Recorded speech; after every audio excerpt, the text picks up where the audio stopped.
सत्ता की कुंजी कहलाने वाले बस्तर की जनता किस दल को अपना आशीर्वाद देगी, ये 3 दिसंबर को परिणाम आने के बाद स्पष्ट हो जाएगा। लेकिन 3 दिसंबर के इंतजाम में दोनों ही राष्ट्रीय पार्टी के नेता अपनी अपनी जीत का दावा कर रहे हैं। साथ ही परिणाम अपने पक्ष में आने को लेकर जश्न मनाने की तैयारियों में जुट गए हैं। तो वहीं कांग्रेस और भाजपा के लिए बस्तर संभाग की सभी 12 सीट काफी महत्वपूर्ण है और सरकार बनाने के लिए अहम रोल भी अदा कर रही हैं। और अब दोनों ही दल की नजर 3 दिसंबर को लेकर बनी हुई है।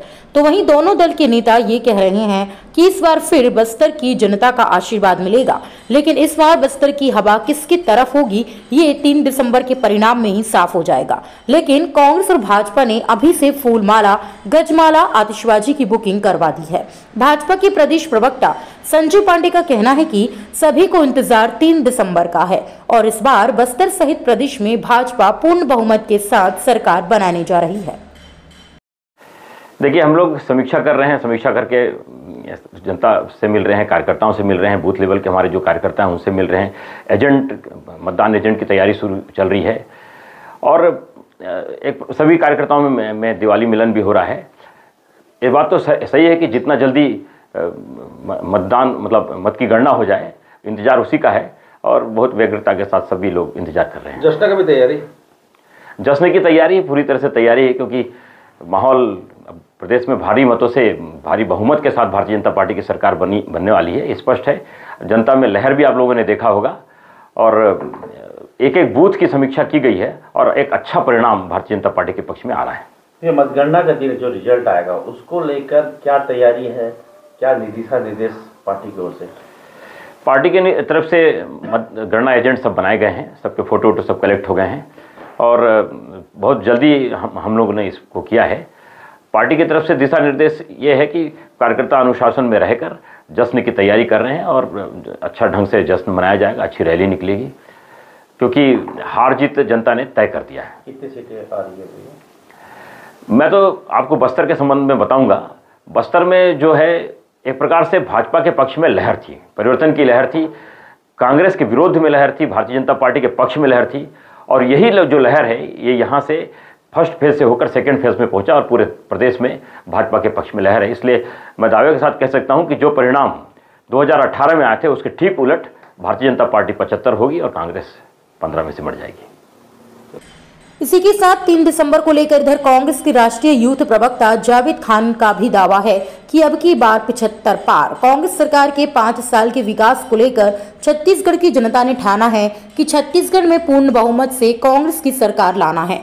रही बात भाजपा की, तो भाजपा मुंगेरी लाल की हसीन सपने देख रही है। 3 दिसंबर को कांग्रेस की जीत पर जश्न में कांग्रेसी कार्यकर्ताओं से ज्यादा आम जनता होगी, जिन्होंने कांग्रेस पर भरोसा जताया है और कांग्रेस को जीत दिलाई है। कांग्रेस के इस जश्न में भाजपा के कार्यकर्ताओं को भी बुलाया जाएगा ताकि कोई दुखी ना हो।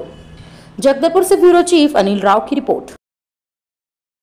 हमने जो विकास कार्य किए थे 5 सालों में, उन्हीं को लेकर के जनता के बीच में हम गए और जनता का प्रतिसाद जो मिला है वो बहुत अच्छा मिला है। हमने जो नारा दिया है अब की बार 75 पार, हमें ऐसा महसूस हो रहा है क्योंकि हमने जो आकलन लगाया है, जो हमने समीक्षा की है, समीक्षा से हमें यह सब पता चल रहा है कि जो हमारा नारा है वो जनता ने सत्य करके दिखाने का ठान लिया है।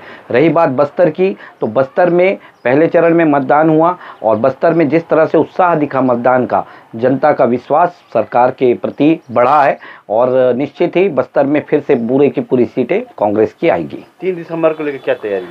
देखिए, 3 दिसंबर को लेकर के संगठन की ओर से मतगणना अभिकर्ताओं की नियुक्ति कर दी गई है और उन्हें ट्रेनिंग भी दिया जा रहा है और 3 दिसंबर को जश्न की तैयारी है। लेकिन यह जश्न ऐसा जश्न है जो जनता का जश्न होगा।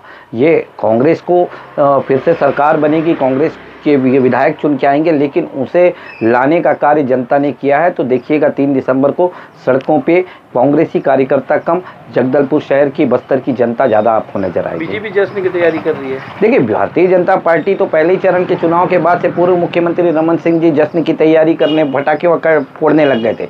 लेकिन भारतीय जनता पार्टी जो है वो एक ऐसी पार्टी है जो आंखों में धूल झोंकने का कार्य करती है। वो यह चाह रही थी कि पहले चरण के चुनाव के बाद में दूसरे चरण के लिए ऐसा माहौल बनाया जाए कि दूसरे चरण में मतदाता को ये लगे कि अरे पहले चरण में तो बीजेपी को पूर्ण बहुमत दिख रहा है, तो दूसरे चरण में उनके पक्ष में आए, लेकिन वो उसमें सफल नहीं हुए। ठीक है, मुंगेरी लाल के हसीन सपने देखना हर किसी का हक है, देखने दीजिए, लेकिन हम तो बिल्कुल जश्न में, हमारे जश्न में हम भारतीय जनता पार्टी के हर उस कार्यकर्ता को बुलाना चाहते हैं, क्योंकि ये लोकतंत्र की जीत होगी। लोकतंत्र में कोई जीतता है, कोई हारता है, तो हम तो हमारी भारतीय जनता पार्टी के लोगों का भी स्वागत करते हैं कि वो आएँ और हमारे साथ जश्न में शामिल हों, दुखी कोई ना रहे।